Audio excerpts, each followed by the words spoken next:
Welcome back. Today we have a nice golden background to talk about the Psychic Tarot for the Heart. I know in my favorite Oracle decks, I keep calling it the Psychic Tarot of the Heart, but it's for the heart, okay? So how does this come? And why does it say Oracle deck? All right, so I've touched on that before, but I'm going to be going over it again. Right, so you come at this in a big, nice box. The deck is modeled, it's published by Hay House. It's modeled on a tarot deck. It takes the major arcana and the minors 1 through to 9. It has taken out the court cards and it has taken out the 10s, okay? And I know sometimes when I work with the regular tarot, I do feel sometimes there's not much of a progression between a 9 and a 10, if that makes sense. So, and I know some people are going to totally disagree with me or are going to go, how can you say that? Well, I just can. Okay, this is my review. If you want to say something different, you can do a review where you can express your love for the 10s in the tarot. So what this deck has done is that it's taken out the 10s, it's taken out the courts, it's included a set of chakra cards, okay? So, nice big box. I believe that John Holland has another deck called the Psychic Tarot Oracle deck. Okay, so same thing. As you can tell, I have not been working with the book at all. Very much at all. I think I must have flicked through it, but that is basically it. Because I purchased the deck as more of an eye opener, and I mean that literally, like a third eye opener, I didn't want to get into the book. Okay, so you do have your getting started, your card spreads, your psychic development, your color interpretations, your numerology, your symbols and images, and then he goes through all of the cards, and he still calls them major and minors, okay, and then the chakra cards. So for the suits, the physical red border pentacles, not fire wands, which you might have expected, but no, okay. The emotions have a green border for the cups, not blue, as you might have expected, okay. Yes, okay, I would have expected blue for water and red for fire, but it's challenging my own limitations, okay? I'm just saying it like that. It just keeps, sorry, it's just knocking the camera all over. Okay, so it's just challenging my mindset. Then your indigo border is the mental for the swords, and your violet border is spirit for the wands. Now, when I read it like that, it kind of makes sense, okay? I'm not, you know, being mean to it or anything. It's fine. He does what he wants. Perfectly fine. So he gives you tips, and he gives you the symbology for the colors and the numerology, which if you haven't done any tarot study before, or even if you have, it's always good to complete your knowledge of numerology, okay? And then he goes through the cards in detail, okay? So again, you've got your keywords, you've got your full descriptive, you've got an affirmation, and the traditional tarot for the major arcanas, okay? All right. And then at the end, I believe you have your chakra cards with the color, the sound, the element, the gland that they link to, the keyword, and then a little bit more. Okay. So that is the book. If you're interested in the book, I bought the deck because I thought it would be quite nice to have a simple, and I don't mean that in a derogatory manner at all, to have a simple deck to read in a freer way than the tarot sometimes allows you, or actually it's not the tarot that allows you, it's yourself that allows you. So it's kind of, for me, it's an excellent tool for breaking through the bonds, okay, through the breaking through the barriers that you have set up for yourself in your tarot reading, okay. And because it jigs things up, it changes the color association, it takes out the court cards. As you'll see, it changes some of the major arcana as well. It really does that. It jolts you into thinking differently about all the parts, okay? So, starting with trust for the Fool. Back of the cards is like this clover green. It's very nice. I may buy a psychic tarot at some point. This is supposed to be excellent for relationship readings. I don't use it for relationship readings. I use it for my own expansion, okay?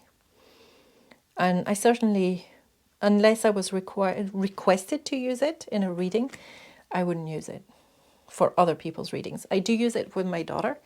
I do her readings with this, and it comes up trumps every time for her.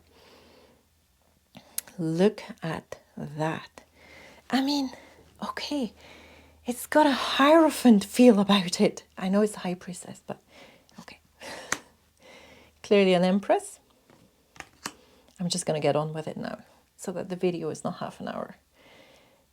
Emperor. So the numbering is the same, okay, as normal. It's not like Roman numerals or anything. And then you've got like a keyword rather than the name of the card. Love. And if, like me, you do not read the number 6, the Lovers, as a love card, this really, gets you in a place where you have to rethink everything. That's your Chariot. And I love this card. Don't get me wrong. I absolutely love it. Control.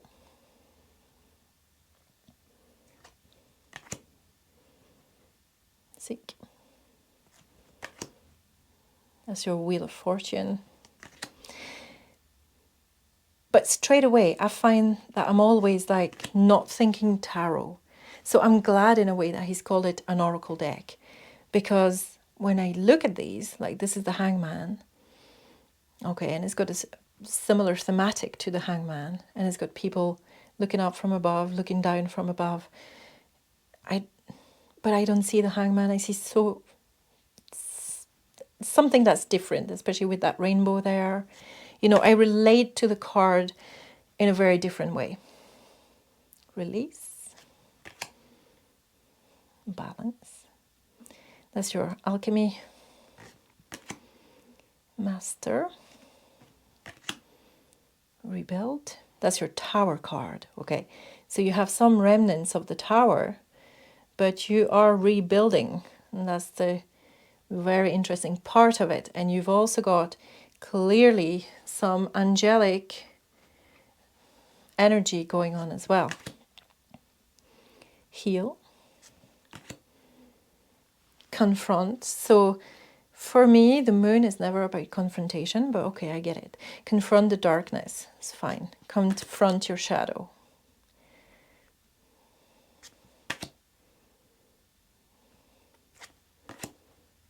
Or face your shadow, I would say, rather than confront. Okay, so I have put them in the order that I am accustomed to. And so that would be the Wands. And it reads like Wands, okay? If you remember what the Wands read like. That's your 1111 card in the Wands. Joy and stability, very traditional reading. Challenging times. You know, 7 of Wands, you have the dude battling against the 6 Wands with his 7th wand. And you can see that this has flowering wand. Rest and reconsider. Okay, so that's the Wands, or the spiritual, okay, in this deck. And then we're going to go into the what I would call the cups, which he does not call the cups. And let me have a look. I forgot again what he calls them. The emotions, okay? So we've had spirit, now we're into the emotions. Quite obviously. There's hearts everywhere. Share the love. And you know, this is your 3 dancing beings coming together, being happy. Total rewriting of the 4 of Cups and the 5 of Cups. I love it though, it's very good. 6 Cups. So again, you've got the inner child, the nurturing, loving. So in a way, it's very traditional in the way that it reads. You know, if you're reading it, oh yeah, this is like the 8 of Cups, walking away, leaving it all behind. Dreams coming true. This is your wish card in the tarot. But at the same time, I think the iconography, the picture, and even the keywords let you dig and have a look at the cards yourself, so you feel less like you're in a straitjacket, if that makes sense. So clarity of belief. So that would be the Ace of Swords, and that's our mental with the indigo border. Now, refusing to see, for me, you see, the 2 of Swords is not about refusing to see. So that's a different meaning that it's putting on the 2 of Swords. 4 of Swords. So this is this dreaded 3 of Swords, sadness and isolation. But look, you know, you can still see hope. It's a very hopeful deck. 4 of Swords, which is your rest and relaxation and replenish your batteries. Yeah, just breathe, okay. Win or lose. That's very 5 of Swords. You've even got the sword. Healing begins. So this is traditionally you in the boat, crossing the divide. Seek the truth. And yes, you know, this is the one where somebody is stealing all the swords. So it's, you know, hitting on the meanings of tarot. Darkest fears. Okay, and then we're going to the physical with the red borders, which would traditionally be the Pentacles. But you can see how, with the red border and all these flowering wands, how you might think that was the wands, but it's not. It's the Pentacles. And that looks very 7 of Cups to me, but okay. But it is about balance. And the 2 of Pentacles is about balance. Open up. Because you remember that the 4 of Pentacles is about not hogging things, about sharing and going to the higher level and not holding on to what you've got, because what you've got is not the be all and end all.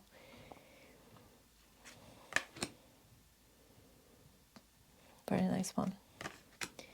Oh, I do love this one. Dedicated effort, so very 8 of Pentacles. Working your skill. Well-deserved rewards. Okay, here we go. Chakra cards. Base. Now, I do love that the chakras are represented on that square pillar. I don't know why. It makes total sense to me. It's very Fifth Element, if you know what I'm referring to, the film. Okay, so these have super color, and they have a slightly lighter border than your major arcana. If you can figure this out from this. This is a slightly lighter shade of black than this is, okay? So, excellent deck for beginners. Excellent deck for intermediate, when you're trying to kind of expand your knowledge of the tarot and just go beyond and just start seeing things for yourself as well. Okay, so for that, I would definitely recommend it. For doing traditional readings, maybe not so much. For doing relationship readings, yes, but I would say that is not its full potential, far from it. Okay, I think it deserves a little bit more kudos than that.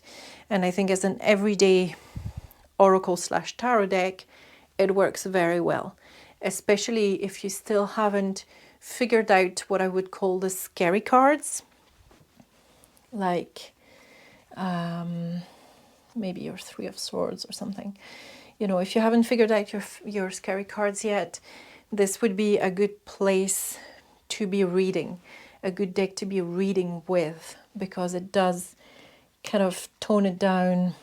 And the cards, even though this is helpless and hopeless, there's always light in the cards, okay?